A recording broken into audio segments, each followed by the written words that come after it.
I decided to do my own thing. I'm like, I'm going to start a 90-day challenge, and I'm just going to use my network of, between network marketing and whatever, and I'm going to take what I learned from there, and I'm going to duplicate it inside New York Sports Club in the studio on Monday, Wednesdays, and Friday mornings, okay, from 8 to 9 a.m., and I'm going to charge $200 for the 90-day challenge starting in January, the first week of January.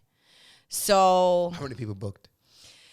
There was like 50, 60 people. What? So I did, I took things from everywhere. I made a flyer that looked like legit. I did a little fitness shoot. Crazy. And I put it out there. I dropped it in group chats, put it on Instagram, was DMing people.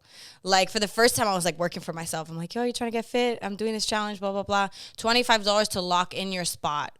There's only 50 spots. That's what I said. Of course, it was virtual. I could have taken as many people, but you got to create a sense of urgency. Sure. And then I did a refer 4, pay no more, which I learned from somewhere else. So I heard that before. So if you referred 4 people, then you got to do the challenge for free.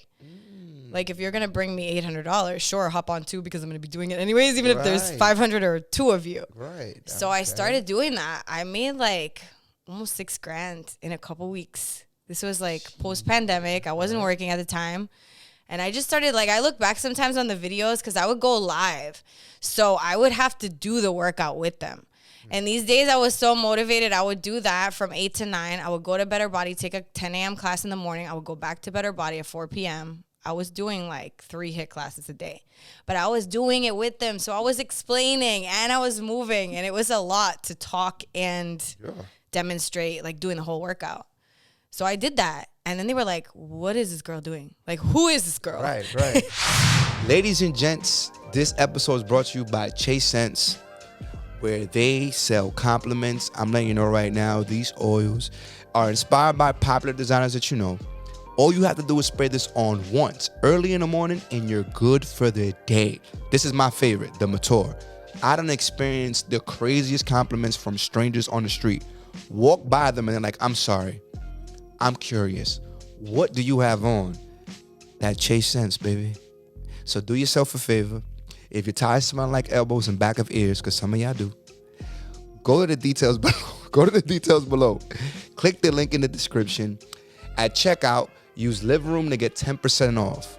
Go smell good and finish watching the episode. All right, let's get back to it. Welcome to In the Living Room podcast, where we learn, laugh, and heal. And this one is for anyone thinking that they can't transform. That you can't make one fucking decision. You're one decision away. One away from changing everything. I mean, this is a prime example. I have a guest who's qualified. If you haven't heard that already, as to what and how, from not working out at all to then competing. Yep. Can you introduce yourself to the lovely people? Who do I have here? I don't want to give it away. Go ahead, introduce yourself. What's up, guys? I'm Ashley Fitzpatrick. I'm originally from Boston, Massachusetts, a.k.a. Slay. 33 years young, and I went from never lifting a day in my life one Sunday to lifting 6 days a week and getting on stage for the first time 3 times in 4 months for my first season. And yeah, here we are. Clap it up for my girl. And here's what y'all don't know. This is the most Dominican person I know. Oh, here we go. I knew this was gonna come out. I just want to let y'all know, son, that she's from Bonao, Cotuí, all of the above. This is the whitest Dominican girl I've ever met in my life. This is us. I'm letting you know right now. She got everybody smoke, bachata, dembow. And here's what I love the most, actually. You were a dancer. So this journey, because here's what I see. Now things are changing, right? Right. You are a perfect example of the power of social media, because taking information from someplace and saying, well, I have a network alone. Right. I can probably do this on my own and go do it, which is big. But then there's a lot of people who are doing that, who are, let's put you in the pool. That was early, right? 3 HIIT workouts a day. You could have hurt yourself. Right. What the fuck are you doing? Probably wasn't the smartest idea. But then it then turned into, all right, let me get serious about this. Right. All right. So sometimes you just got to get your feet in the water. So give me this journey from the girl who lived in Boston, who danced.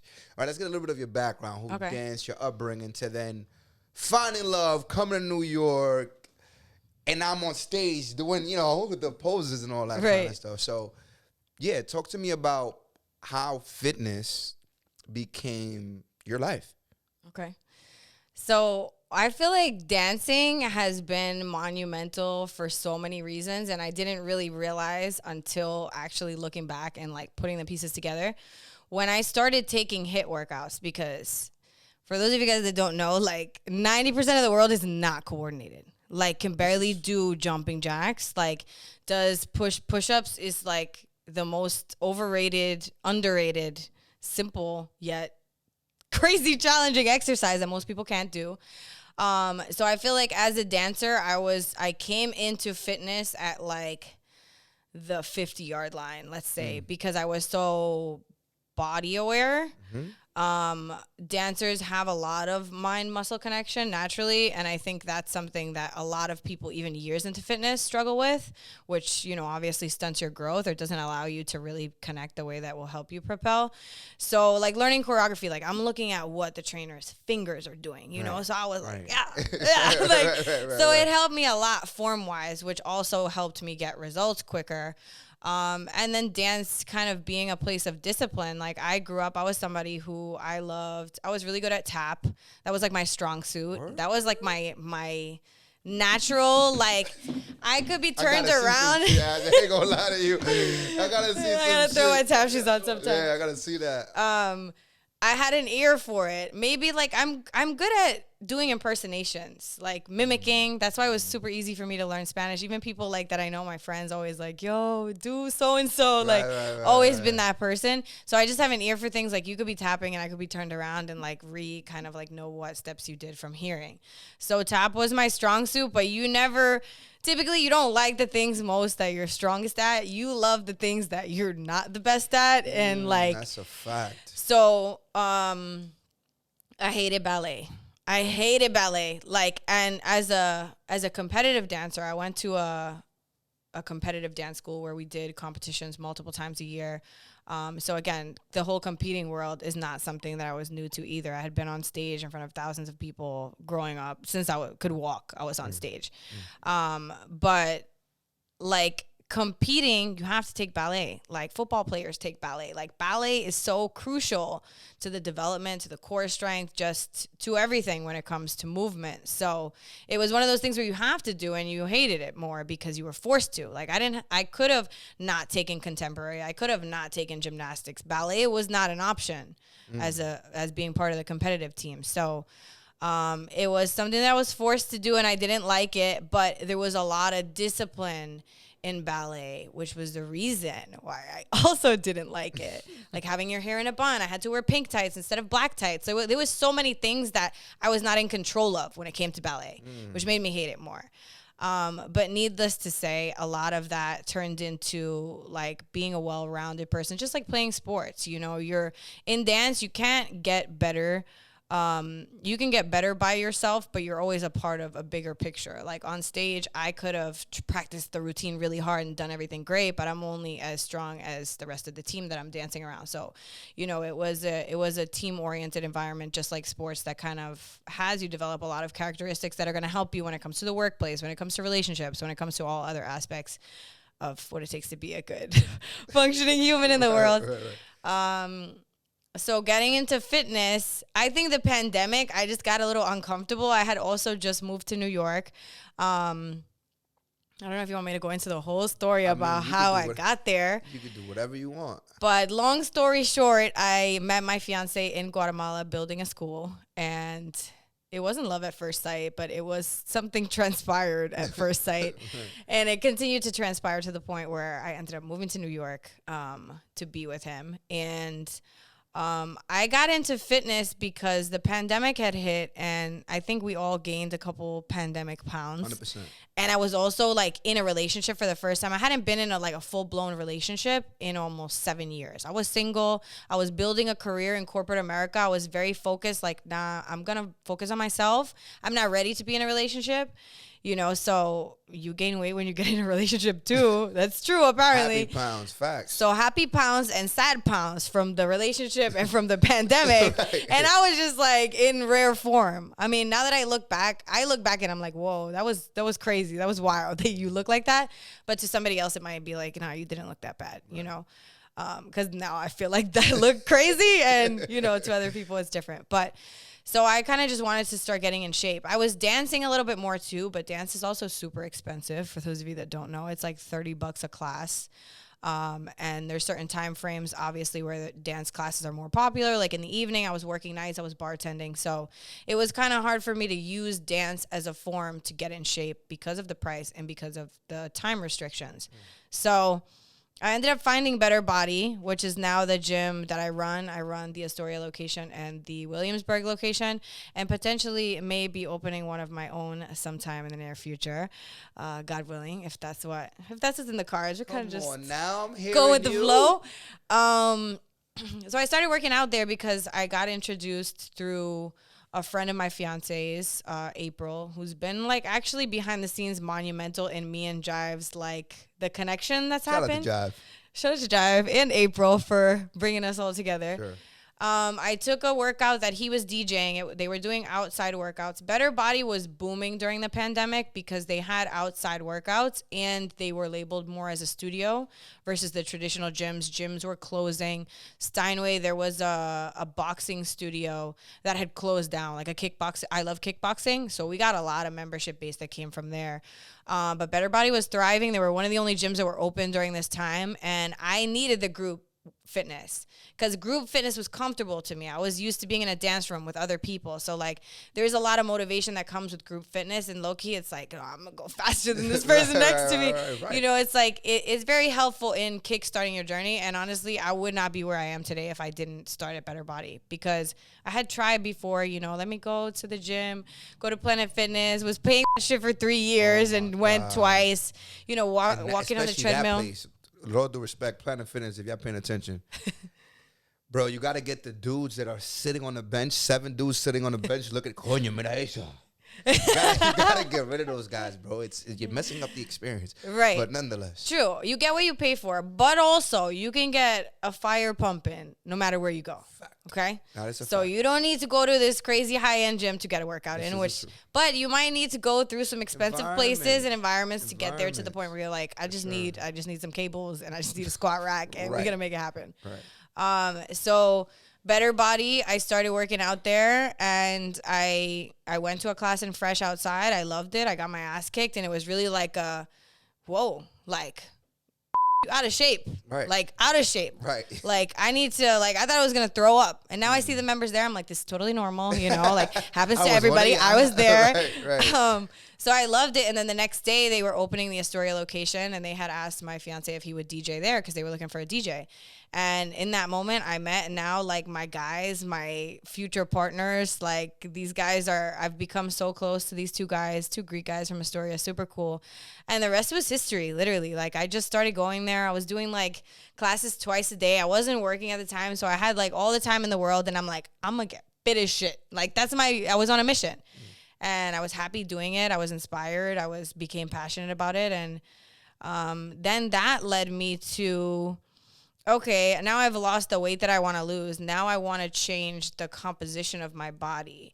How am I going to do this, right? This is big. Let me just get there real quick, because I feel like you're going to go and give us a lot of information, which I want you to. But this is where, top of the year, this is an interview we're having top of the year. Right. And it's, I want to lose weight, all right? Right. But that's not detailed enough, right? When people have the goal to just losing weight, right, you're going to have, I get this all the time. Rob, I want to lose weight, but I don't want to lose it in my hips. Right.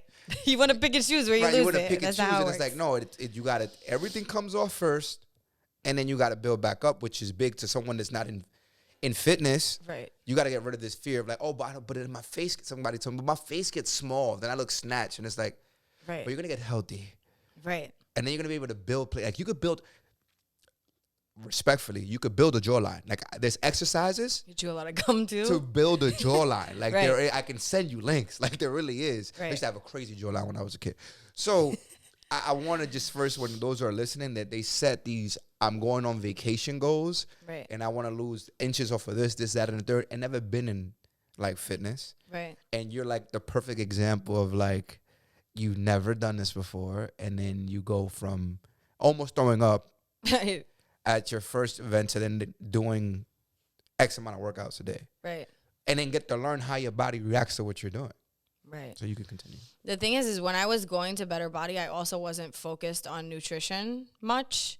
So I saw results. Like, you will see results working out, but once you align the nutrition, it's like tenfold. Like, you could actually, I truly believe that if you change your diet and you don't even really work out, you may see more results than you will if you were working out and not changing anything about your diet, depending on what your starting state is. And all of this conversation is going to be very dependent on what your starting state is, because obviously this is a journey that's, it's definitely not cookie cutter, and there is a science. And if you don't know the science, it's like a math equation. Like, you can't fight algebra. Like, there's one answer, and there's one answer for you. That might not be the answer for other people. So that's why having a coach is crucial. And that's what was game changing for me, like having an actual coach.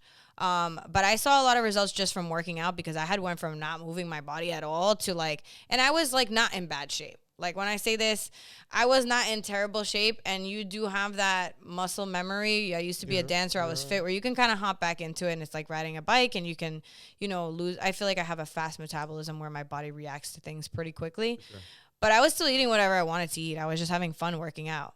And then I realized, okay, I actually really want to grow some muscle. Not that you can't during HIIT workouts, but people don't typically join a HIIT style boot camp because they're looking to bulk. That's not the driving force that brings somebody in there. Usually it's I want to tone up, or, I want to lose 20 pounds, or whatever the case is. For listeners who are listening, what does a HIIT workout mean? Like, if I'm listening to this, what does HIIT So HIIT stands for high intensity interval training. Basically, it's using the idea of strength training combined with cardio, so that you are getting the best of both worlds. It helps your body not plateau in certain situations, because if you are new, you could be new to lifting, a couple years in, you're going to start to plateau, and you do have to change things, periodically. It's also typically done in group form. Some people do it individually, but for the most part, HIIT is a group style workout. And it combines certain days too, like where you can focus on upper body and add the cardio in, because a lot of times you do want to combine cardio with strength training, and this kind of just bundles it all nicely for you and gives it to you. And it's the idea of interval training. You can do, it doesn't matter what you're doing. If you're doing jumping jacks for 45 seconds, you're going to get tired. It doesn't have to be complicated to be effective. And HIIT really breaks that down in the way that it goes from 30 seconds to 45 seconds to AMRAPs to circuits, to kind of just keeping it exciting during the 45 minutes, an hour, and really working your body to not plateau and get results. Understood. I just wanted to clarify that to somebody listening. Right. Some people are probably what does she mean by HIIT workout? But as you were saying. So I wanted to grow muscle, and I just realized that wasn't the most effective style of workout for me to grow muscle. I had a friend named Catriona, who is from Cali, who was training with a coach, and she had been in the gym for 5 years lifting, and I saw a lot of results. I saw her body changing. She was training with a coach, and I would always ask her for nutrition advice, for workout advice, even though I was not in the gym yet. It's kind of I'm the type of person, and this is one of my biggest downfalls also. It's I want to know everything before I start. I want to know exactly what I'm going to go in there and do before I even think about going in there. And fitness has actually allowed me to get a little bit away from that, because I got to get comfortable with not knowing things, especially when you're training with a coach and they're like, yeah, eat this and this is going to be this. I'm like, are you sure? Are we sure? Right. This is what I pay you for. Don't worry about it. So I decided to hire her coach actually as a lifestyle client.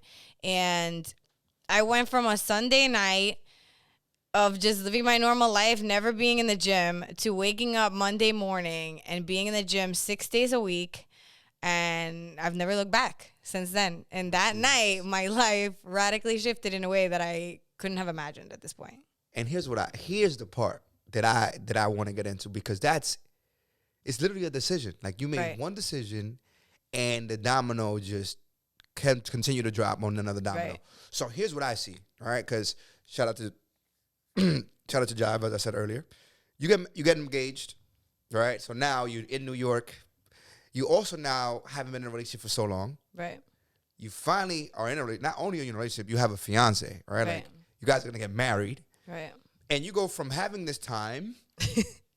Hey, we were saying off camera, like I want to go on a date, and he's the guy that's like really.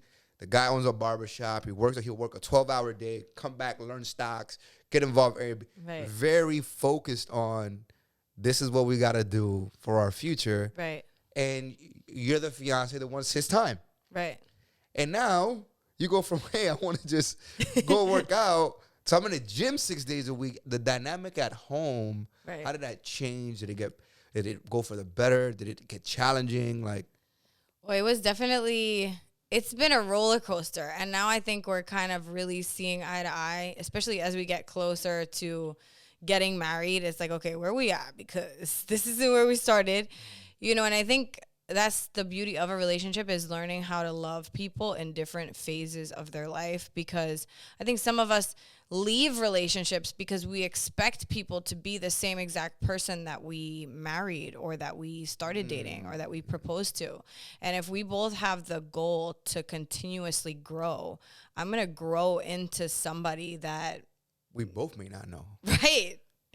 And, getting to know and love and respect that person is like, it's exciting and it's scary at the same time. Like, even like, him being into like trading and stocks. And I'm like, I didn't marry this person that's up all night looking at the stock market. That's not the person that I decided to marry. But, it's what are the intentions behind you doing this? Are you doing this for you or us or both? Or how does this fit into the bigger picture of us?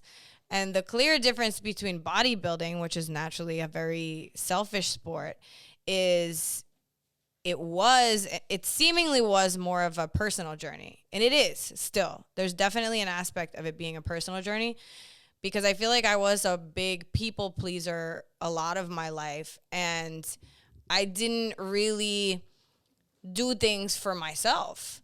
And also, I feel like bodybuilding is one of those things that like nobody else can do it for you. You're the only one that can take yourself there. Nobody can take it away from you. But also it was like, quickly I realized in that transition, that abrupt transition to going from not working out to bodybuilding, and with social media and YouTube now and seeing everybody else's journeys, because I was studying the pros. I was doing cardio an hour a day. I've watched every single pro's YouTube channel, all their videos, what they eat, what they're doing for cardio, what they're listening to, everything, because I'm a green and this came in handy. So it was like, in a sense, I like outworked my coach before I even knew what I wanted to do with this. But bodybuilding is one of those things where it's like there's no cutting corners. And there's actually, I don't know if it was Les Brown or one of these guys that had an audio where he talked about your potential being one of your biggest downfalls. And I feel like that was the type of person that I was, like even back to when I was a child, like going to school, my teacher, I remember like my mom coming from parent teacher conferences and being like, they're like, my teacher's like, she's so smart. She's so smart naturally. Like, this just comes natural to her. Why is she, why does she do her homework or whatever? Like, not that I was terrible in school, but when I was out of school, I was out of school and I wasn't trying to look at anything from school. But that being said, saying that to say this, like, I had a great run in corporate America with working as a director of training. Everything that I kind of touched and was somewhat passionate about, by giving 85% of myself, I was great at it. I was great. And I rocked out. And there were people that could work their ass off and not be as great as I was. So I took my potential for granted a lot. And I realized when it came to bodybuilding was the first time that I ever realized that I had never in my entire life, 33 years old, never in my entire life had I given 110% of myself to anything that I did. And I knew that this was the first place where if I wanted to win and I wanted to win big, especially being 33, when there's 22-year-old Brazilians taking the title for the O, I needed to give it 110% of myself. And that was the part that was most exciting, because I knew that if I had to level up and really push myself and there was no cutting corners, there was no doing anything that I wasn't supposed to be doing, I was going to grow from it. And that was going to help me. That was going to help my relationship. That was going to help everything in my life. I love where this conversation is going. Because, there's some things you said there, right? You say bodybuilding is something that there's no you can't. There's no cookie cutter. Like you can't Right. do these kind of things. You got to put in the work, right? Right. But then there's people that cheat.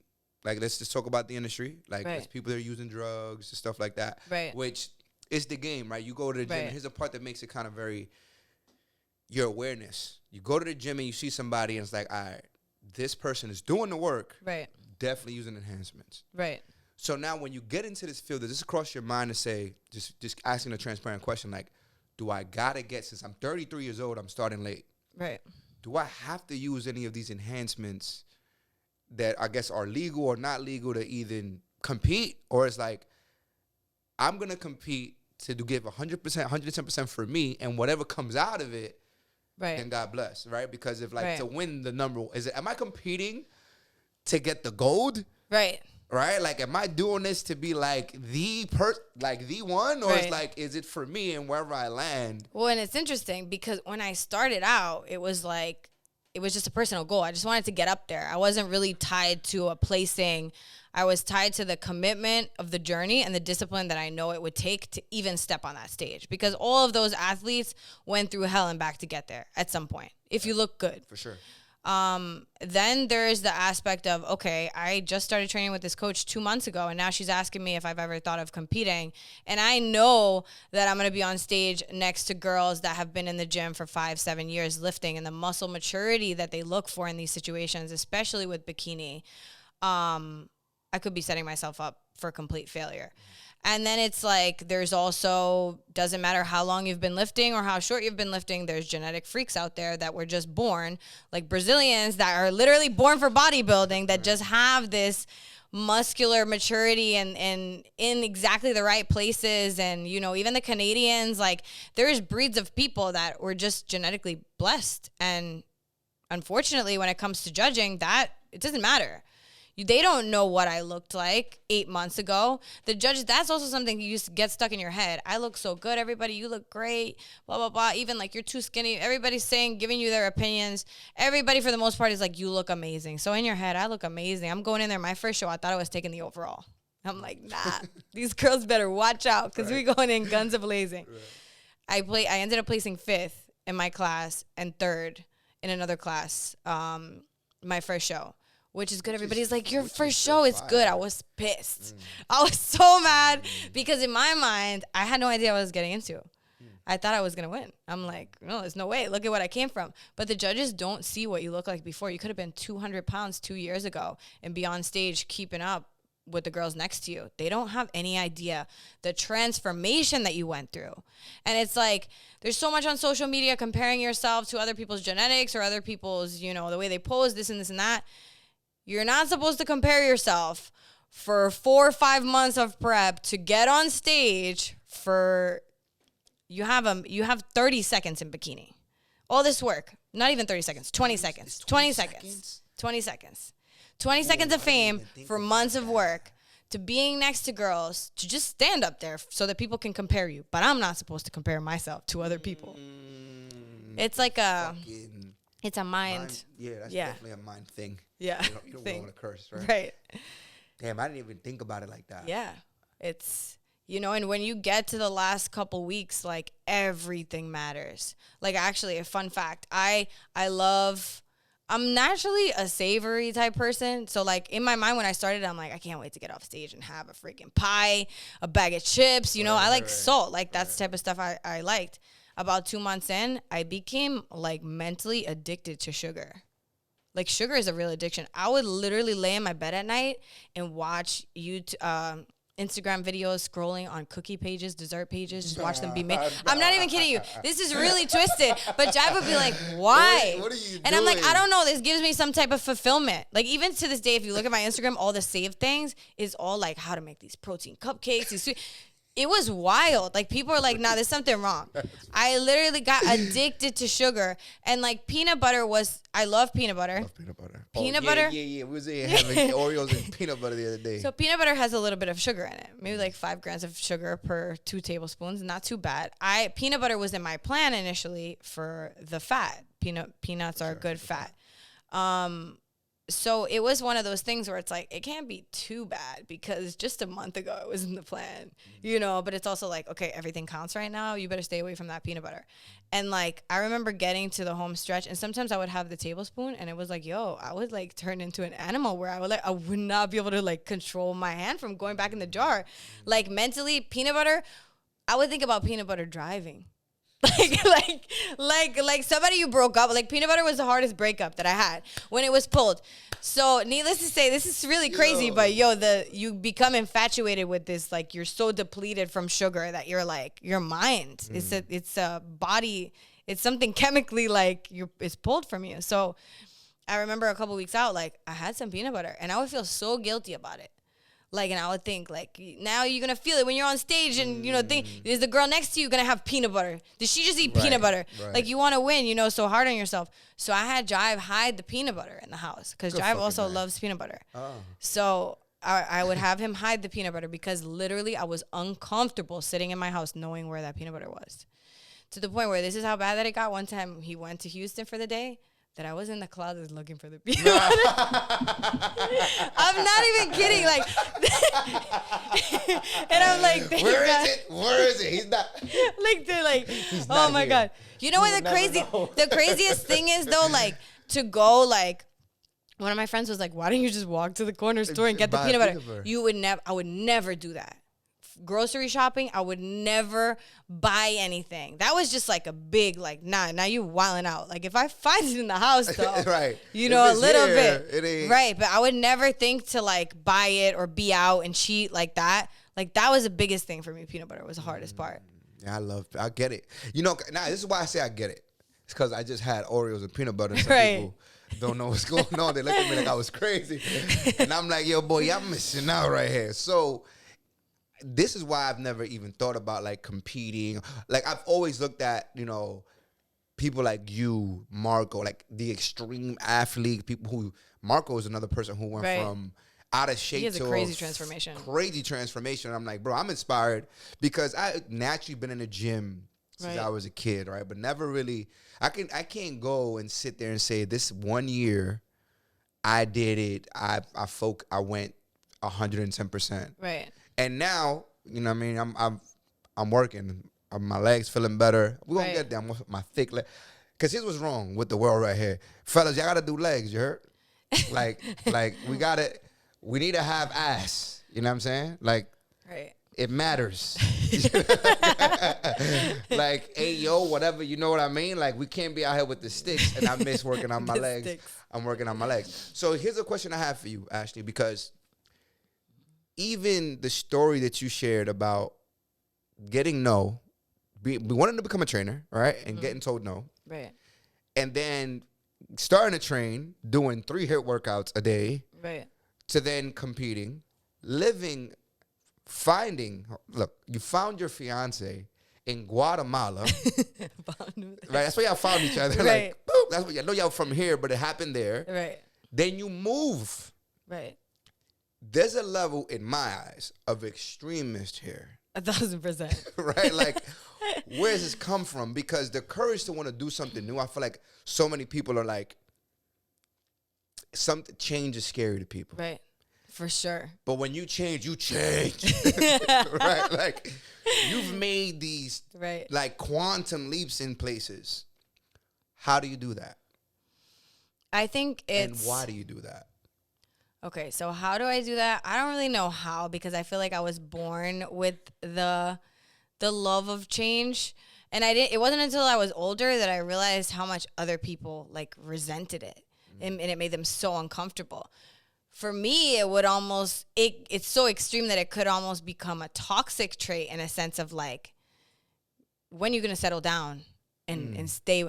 I mean, I had a long run in corporate America. I never hopped jobs like that, but more so like careers. Like, I'm like, girl, you scared to leave your first job? I feel like I'm on my 3rd career right now. Right. I think it comes from also, I've experienced death closely a number of times, and it's like, life is just too short for me to be sitting here for another 5 months if I don't even want to be here another 5 minutes, and also knowing your worth and knowing that, like we were talking about, the jack of all trades but a master of none. I'm totally okay with that because I'm able to kind of morph into different situations, different jobs, different roles. And all of these are just roles in our identity. It's not really who you are. Like, we identify so closely with the role that we play in the world, whether it's our job or being a mom or being a dad. And, you know, I just kind of follow my heart. And like, if I want to do something, what am I going to let the fear of it not working out stop me? Like,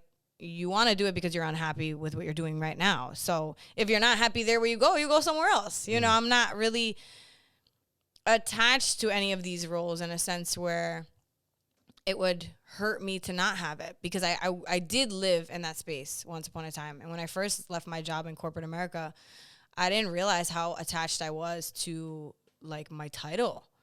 Like, I was like this little big shot walking around, you know, interviewing people all over the country and like shaking hands and saying, yeah, I'm the director of training for this big organization, opening stores and locations. And, you know, I didn't realize how much that stroked my ego all those years until like then I quit my job and I was a free bird. And I was free because I wanted to be free. But the repercussions emotionally that came with detaching myself from that title and that role was like, who are you now? You're not a big shot anymore, are you? And it was like, I am, right? Because I'm going to do something else, and I'm going to go hard, and I'm going to do it big, you know? So I think that change for me, I know that change is uncomfortable, and I know that I need to be uncomfortable to grow. So if I want to grow, then it's probably in my best interest to embrace change because it's going to be uncomfortable. But I like living in the uncomfort maybe a little bit too much. But with bodybuilding, I had to put myself up against the wall because I didn't trust my discipline, and I really wanted to change my body. Like, I really wanted to look different, and I really didn't want the money that I was paying for coaching to go to shame, like to go to waste. So when she had asked me, hey, are you interested in, you know, have you ever thought about competing? Like, I feel like you would be good at it. You have a good shape for bikini, you know, because when you just start coaching, like, people think I don't eat shit. Like, I was eating a lot. I couldn't even finish my meals when I first started. I'm like, how am I going to have time to eat this last meal? I couldn't eat all the food because who eats 5 meals a day? The average person has a coffee. Girls, they'll have a coffee for breakfast. It's 3 p.m., no water. You have a headache, and you're like, why do I feel this way? Like, because you haven't ate breakfast and haven't drank water and had a coffee for breakfast. Like, of course, you feel like shit.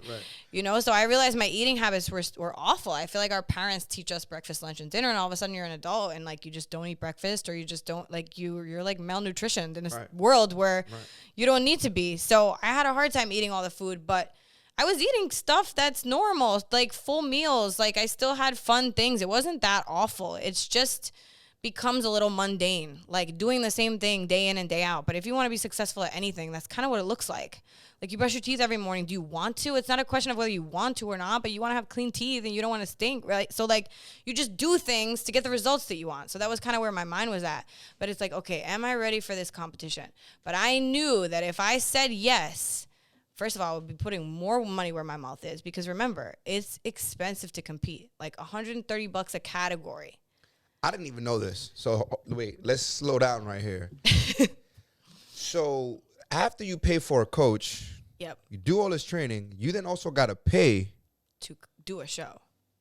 And if you don't win, you don't win money either. My mother, like, still to this day, she's like, how much are you going to win for this one? I'm like, nothing. Actually, I paid to do this. She can't comprehend. That's another thing. But that's like anything that, you know, we've done. Your parents are like the last too. So when you say, you said something right before that. You said you got to pay for every category. So so you have different categories that you can compete in. So for the most part, like meaning bikini. Well, there's different categories like of bodybuilding, bikini, wellness, you know, figure, bodybuilding, super heavyweight. There's a bunch of different categories, and ideally you start where your physique would fit in best. Sometimes you outgrow your category, especially for men. But within your category, there's for bikini in particular, we compete by height, whereas bodybuilders, they weigh in, they compete by weight.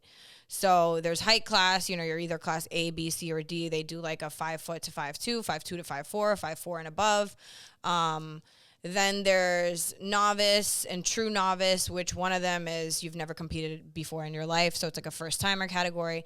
Then the other category is you've never won an overall. So there's a couple, and then when you're over 35, there's a master's category that you can enter into. So each of these categories is $130 basically at an NPC level. They get more expensive as you go up too. So ideally, you want to kind of put yourself in a position to win a medal by any means. So, my first show, I did all the categories that I possibly could. So, and moving forward, I continue to do so because you want to like get up. You have 30 seconds. You want to get up there as much as possible in front of the judges. Crazy, all this work, and then okay. Damn, that's kind of nuts. You put all this work in, and all you got, you can't even give them your story. Hey, just so you know, I didn't do this look like before. this. You want to see my before pictures? Picture. You can't even make them fall in love with you. It's like, no, show me your muscle. You got real quick time to do it. But to finish, the reason why I decided to compete was because I knew that and then the suit alone, the suit company that I order from is a really they do the Olympia bikinis. It's called Toxic Angels. They're based out of Cali. Crazy. Yeah, it's a really interesting name. Fire name. But it was like almost just under $700. $700. What? Yeah. The joint that you wore for 30 seconds? Yes. That beats proms, huh? Right. Literally. And the thing is, there's some other companies out there that you could go and get maybe 400 or 500. But it was my first time. They knock you on points. Like you're getting judged on your spray tan. Spray tan, $175. Okay. I mean, this is makeup, hair, 150, 100. This is a whole quinceañera. Right.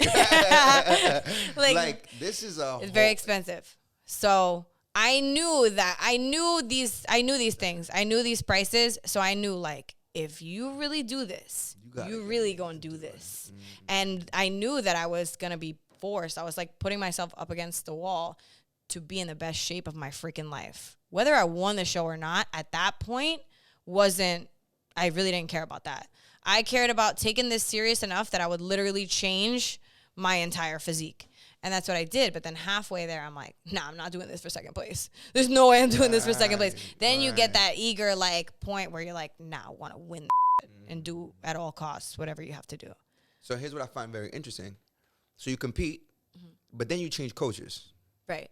So what makes you do that? Is it because you came in those and you placed fifth, etc., and you probably felt like if I had a different coach or more expertise, I can place better? You know what's interesting? My first show, I did better than my second show, and my second show, I looked better than my first show. Come on now.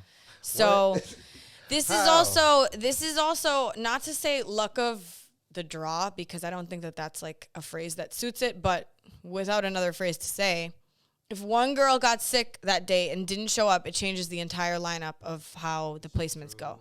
It's about what you look like, but it's more about all the girls to the left and all the girls to the right and what they look like.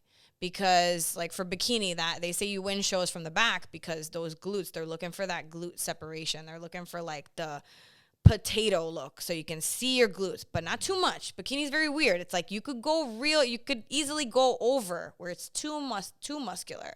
They want a nice, sexy physique, well balanced. They're looking at your shoulders, your delts, your glutes, and your small waist. Whatever you got to do to manipulate your body to pose in ways that makes those parts of your body look more appealing is how you're supposed to be posing. So with the glute separation, for example, my first show, I went to my second show in Boston. These Boston broads were friggin' ripped. I'm talking about that back pose. I looked I'm with a little fucking pumpy, literally just look, you see the lineup, my butt just looks like a nice little fat butt. And then my mother's like, no, your butt was the best one up there. I'm like, you have no idea what they're looking for. Be a mom, right? You go, mom. Right. So my second show, the girls came in way more conditioned, way more separated in the right areas. It was a way better lineup, and it was a much bigger show also. So there's a lot of things that weigh on you that day, and a lot of them are out of your control, which is why all you can focus on is, am I doing everything day in and day out that's going to make me better tomorrow? And if I continue to do that every single day, then I'm going to bring the best package that I possibly can. But that also means focusing on getting 7 to 8 hours of sleep. That also means drinking at least a gallon of water a day. That also means making sure that I'm finishing all this food in a timely manner. And it means a lot of things. And it's a big responsibility to take on. But I knew that if I paid to do that, I would have to do it. And I love the fact that, coaching is important. Right. Coaching. I've recently just paid for. Shout out to Get the Bag Challenge. Shout out to. I'm lost for name, but I just paid for a challenge, and these Right. guys were incredible. Business credit, tax, Right. and the taxes. And if I didn't get this course, I'm gonna be real with you, to start the year, I would have been in limbo because I'm coming into a new space. Right. I know how to pay to play. Now, Right. of course, yes, the world's become everyone's a coach. And quick fix Everyone's mentality. an expert. Right. Everyone's a yada yada. So you got to do your homework. Right. But paying for expertise is important. Right. Like you paid $150,000 for college when you were young and dumb. Right. Got out of there and never used it. Right? But you won't pay $500 or $5,000 for something that you want to learn and need to learn to get yourself to the next level. It's just mind blowing. Right. You know what I mean? So all I have to say, you've done all this. Mm-hmm. You're now saying that you're going to take some time off. Look, this is your awareness of where you stand in your life, right? Because where do you get the time to take all this inventory of like, what do you want to do this year with your body? Because to me, you're more than qualified to coach me on anything that comes to my body now. You know what I mean? Like, if you were to say, hey, I'm coaching, I'm in. Right. You are a person that went from nothing to being on stage with the people that have been doing it for 5-7 years. This is a qualified person. Right. Right? But because they happen to me so fast, right? Like, you're doing this really fucking fast. Like, what's the plan? What's the next goal for Ashley? Is it like, I'm doing this to now be number one for real? Am I doing this to help someone who wants to get on stage? Like someone help me? Like where's the goal? I think the main goal always sits in like, I'm following what I feel like God has placed in my heart. And the goal is ideally to inspire more people to take action in their lives and change things that they don't like. And if I have to raise that lid for other people or be the first one to do it to show other people it's possible, that's always something that I'd sign up for. My goal it went from wanting to get up there and get my feet wet and kind of bucket list, let me do a bikini show, to I really want to get a pro card. I want to become a pro. Transitioning coaches was a business decision for me at the end of the day because I got to a point where I really knew what I wanted out of it. And I didn't feel like the coach that I had at the time was going to be the one that was going to take me there. I learned a lot and I'm super grateful for her. But I think that if I had been initially looking for a bikini coach with the idea of going pro in mind, I wouldn't have signed up with a coach like that in the first place. It started as a lifestyle, and she definitely helped me change my lifestyle for sure. But to take me to a pro level, I needed to learn from a pro. So meeting David, who his Instagram's God's Plan Fitness, he's great. I mean, this guy, he's a pro himself, so he walks the walk, talks the talk. This guy lives, eats, sleep, breathes. He's been in the gym since he's 18. This is what he does. This is what he loves.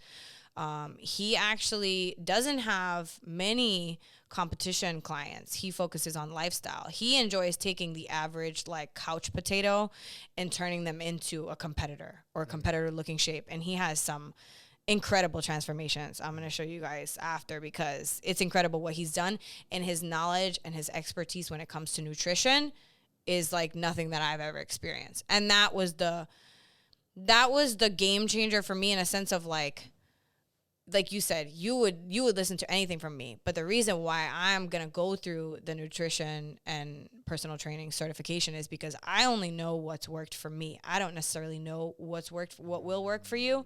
And a lot of coaches out there are just taking plans that have been given to them that they've got results from, and they're passing it down, acting like they know what they're talking about. But I don't know why every 10 days he switches the amount of fats and carbs that I eat. I have no idea why. I didn't even know what carb cycling was until I Googled it when I was living it, you know? So this is stuff that if I'm going to help people, I want to do it the right way. It's not about getting a certification so my ass is covered. It's about getting a certification so that I have the knowledge to help people take their physiques to the next level, because right now I don't. I know what works for me. I know what I've done, but it may not work for you, and it probably won't work for you. And even if it does, I'll get lucky, and then I'm going to have somebody that is not going to work for, you know? So the goals of transition, the coach, I'm super inspired by him. He's actually going for his pro debut this year at the New York Pro. which is a big deal because, you know, you win a couple of those shows and that's what takes you to the Olympia, which is the, you know, the ultimate. So he's living it. He's been a huge inspiration. He's helped me a lot when it comes to what works for my body. And we did kind of like the first couple shows, he's like, this is a trial run. Like he picked me up at 10 weeks out from my second show. And what we were able to do in 10 weeks, I can't even freaking imagine what we're going to be able to do in a year and a half by the time I get back on stage. Because I'm not going to lie. I remember looking at like, when you were shredding, your abs, you're like, crazy. I saw it. I was like, yo, my girl looking crazy. Like, it's happening now. Like, right. I saw it. No, yeah, and that's so imperative. I think the lesson here is sometimes we gotta know when someone's no longer qualified to give us advice. Like, and it's no harm, no foul. Like, you can only get me this far. This is what you know. But also knowing that a person shouldn't prohibit you from trying to learn more as well. Right. Like, it's okay to know that you're the person, I love you, but you can't get me to where I want to go. Right. These are not, I didn't even know what I wanted to do. So you open the door. Right. Oh, bet. But you're not the person who's going to get me to the next level. Thank you. Got to find me the pro to get me to the next level. Take advice from professionals, not people that you love and care for.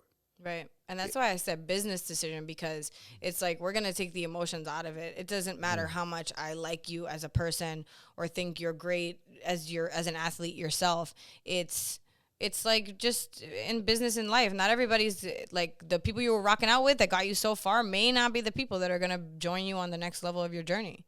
You know, and sometimes it's more about getting the wrong people off the bus than getting the right people on. And it was night and day, the way the training, the coaching. I saw it. And he's full time. So this guy's calling me. This guy's holding, like, even a couple weeks ago, what are we doing? How are we looking? Like, I know you want to take the year off, but, like, if you're serious and you want to go back, undeniable is the word that you want to throw around, this is what it's got to look like. This is what I want. And I love the fact that you say you're taking this year off. Why exactly are you taking this year off?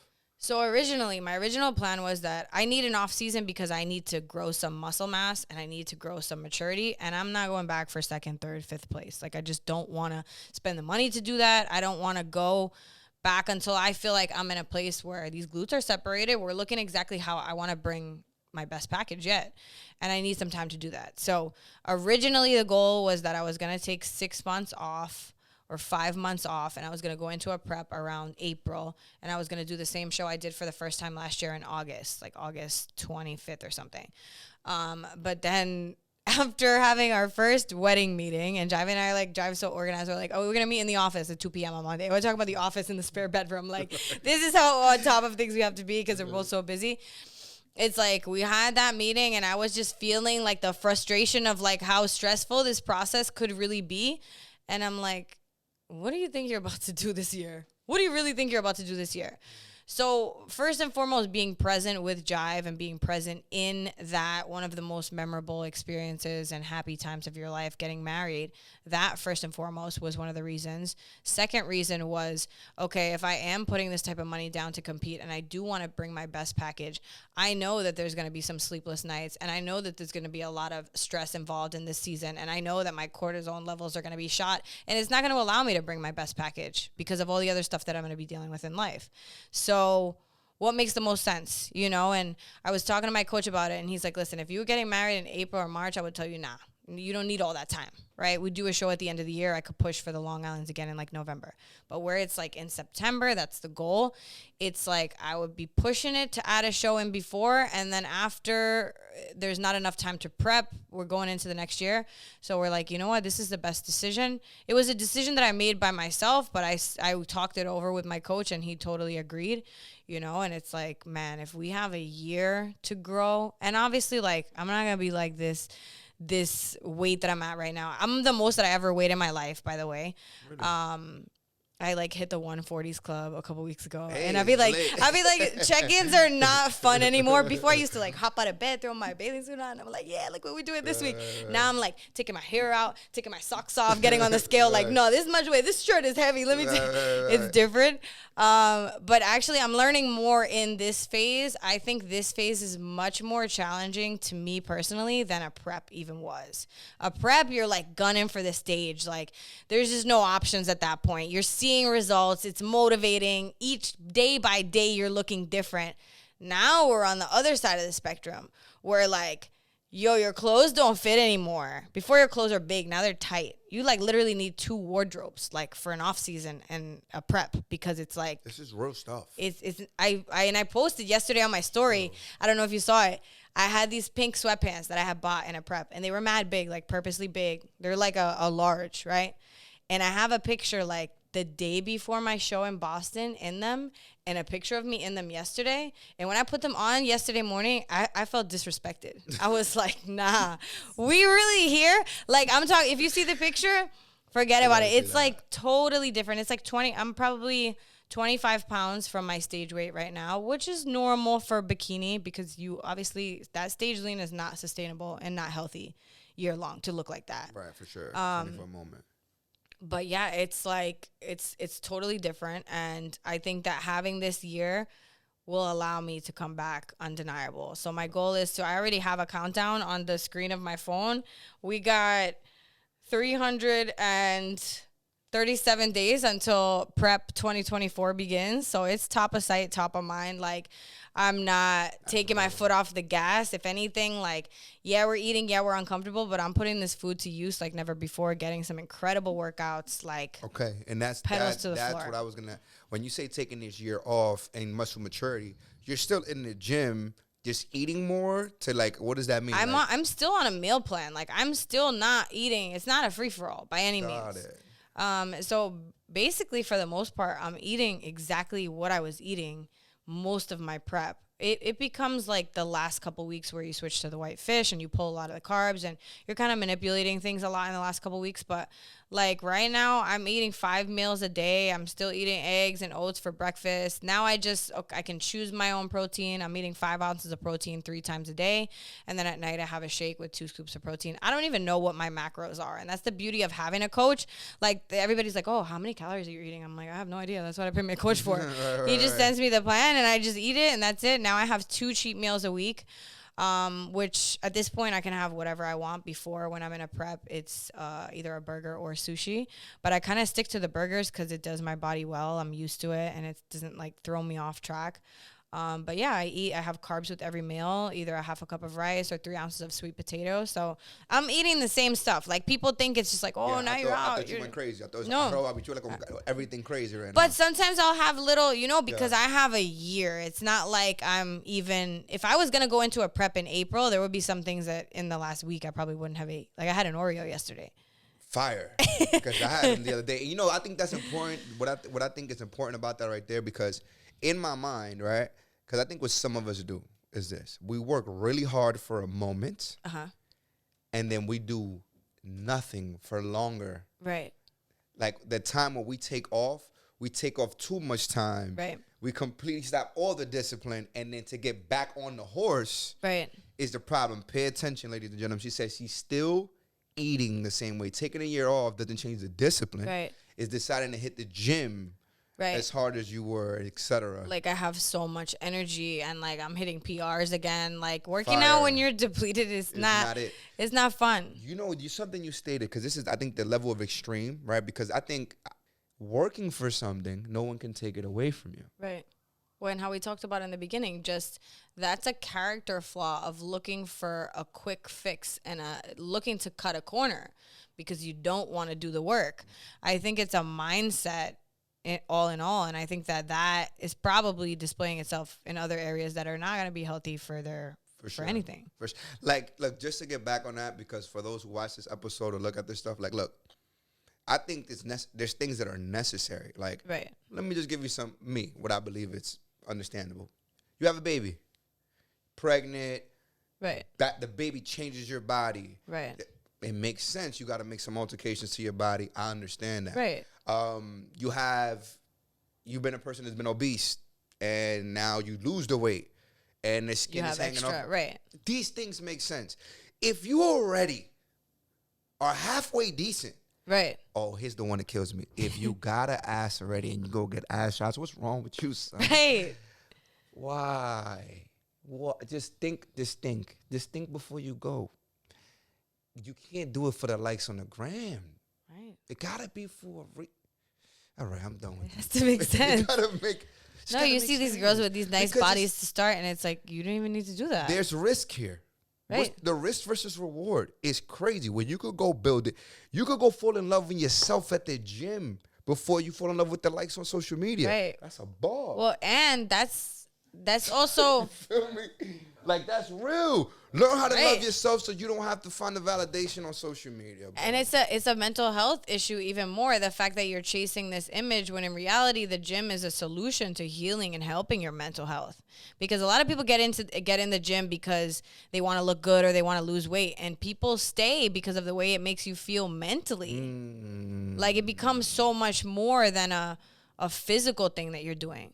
Like, my body's just in there, but the way that I feel, like, invincible, like I could run through a wall when I leave there, that's what keeps you going, that feeling.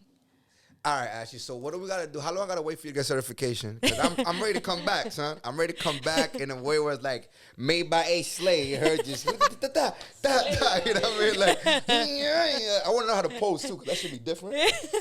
Look my pose. Hold on. Hey. You get the hoods down. You get the sound down, right? That's about it. Coming for y'all, yeah. I'm coming for the post game because how long can we expect? I know you're taking some time off, and the only reason I ask is because I feel like people are gonna watch this episode. If they don't follow you on social media already, can you give us your handle so they can find where to find you? Yep. Because I know it's coming. It's not only looking at your results, but more like, damn, this is a girl who came from. And here's what's okay. Let's talk about it. You're a very petite girl too. You were slim. Built your glutes, right? All this kind of. It's not like you're a girl that had a shape crazy already, and it's like, right. oh, the gym just, she already, because everybody finds a way to cop out. She right. already had that, right? Nah, like you really went in there and built this, right, from the bottom up. So if I want to be a person that doesn't just come into your DM like, hey, so how did you do it, right? Right, like, yeah, like how long? What's the wait time for me to say when can I take professional advice from Ashley? She's taking anything now or anything like that? So I'm starting the certification process on February 1st because I just kind of give myself like the holidays and a month to chill and get reorganized. I don't know how long it's going to take me. I'm going to try to do it as quick as possible, but I really want to finish it before I start taking clients because I want to be able to coach them in the right way. So I would say mid-March, April, by the spring, I would say I will be taking clients. I'm going to be taking them virtually the way that I train now. So basically, I'll be giving people a workout split, probably using an app that actually shows them they can keep track of their progress, how many sets they're doing, what weight they're lifting. It clips to a YouTube video so you can see the form, which is helpful. And then doing meal plans with updating every week, every 2 weeks. Or the back end of it yeah. too. So here's my last question, my final question from my lovely sister. From what this experience that is giving you, of course, in the fitness realm, how has that changed you as a person? How has that changed you as a fiance? How has that changed you as a daughter? Because I think the transition, seeing how you, like I said, the extremes, right? What have you taken away the most from this journey? Interesting. That's a packed question. I feel like discipline first and foremost, like the idea of doing things when you don't want to do them, understanding that when motivation fails, because everybody thinks that I just wake up and I'm like, skip, hopping and jump into the gym every day, eating tilapia, like loving it. It's not the case. Like my discipline is there and the discipline takes over when there's no motivation. Like I think finding ways to keep yourself motivated is important, but understanding that the motivation is not always going to be there. And sometimes you really just have to get up and push yourself and like sob your way to the gym and be pissed about it until you get enough of a pump going that you're like, yeah, this is what we're doing. I'm excited, because it's always worth it. And I feel like the days when you don't want to do things are the days when they end up being like the best pump. It's weird. Yeah. And you're like, I'm so happy that I did this. Weird. Yeah, but right. I think that's like, we want to talk about this whole self-love culture of all this bullshit that's out there telling you that this is what you do when you love yourself. I think that first and foremost, the way that I found the best way to love myself is to tell myself that I'm going to do something and actually show up and do it for myself every day. So that has helped me just even become like disciplined in the words that I say. Like when I say I'm going to do something, I'm going to do it in a relationship, with my friends, with my family, with jive, you know, and also understanding that when you're passionate about something, you could turn it into a business. You could it could go from a hobby to a business, and it might not always come packaged the way that this is going to be your next business venture. But if you keep pulling at the things that God puts in your heart, I think you're going to end up exactly where you need to be. And there's nobody that should be telling you where and when and how that's supposed to look. Because at first I didn't think about it at all as a career move. And now it's like, why would I not? People are literally like in my DMs asking me for advice that are willing to pay for this stuff. Or if not me, they're going to go and pay somebody else for it. And I could either be the asshole that's just out here giving it out for free, not even knowing what I'm giving. I'm just giving you my plan, what worked for me. Or I could go and invest and learn. And that's why I'm learning. That's why I'm paying $1,000 to take this course, because I want to be a good coach and I want to provide people for the concepts and the things that are going to work for them, not what's worked for me. So I feel like just the biggest takeaway is the discipline aspect of it. And like everything that you want in life is literally on the other side of how disciplined you can be in working towards it, whether it's business, whether it's relationship, anything. Like marriage is discipline. It's a business, you know. You don't, everybody thinks, people throw in the towel, you know, 2 years in when the honeymoon phase ends. Like, you really thought it was going to be like that for 20 years? And for people that live that life, God bless you, but that's not reality. You got to wake up every day and choose that. You got to be disciplined enough to do the things that maybe you don't want to do, that you know that your spouse likes, and that's why they fell in love with you. Like, you got to show up for yourself and for people if you want results. And that's what we're doing. You got to show up for yourself and for people if you want results. Ladies and gentlemen, that is another episode in the Living Room Podcast where we learn, laugh, and heal. You are fucking amazing. You are amazing. I'm so grateful for being on here. Thank you.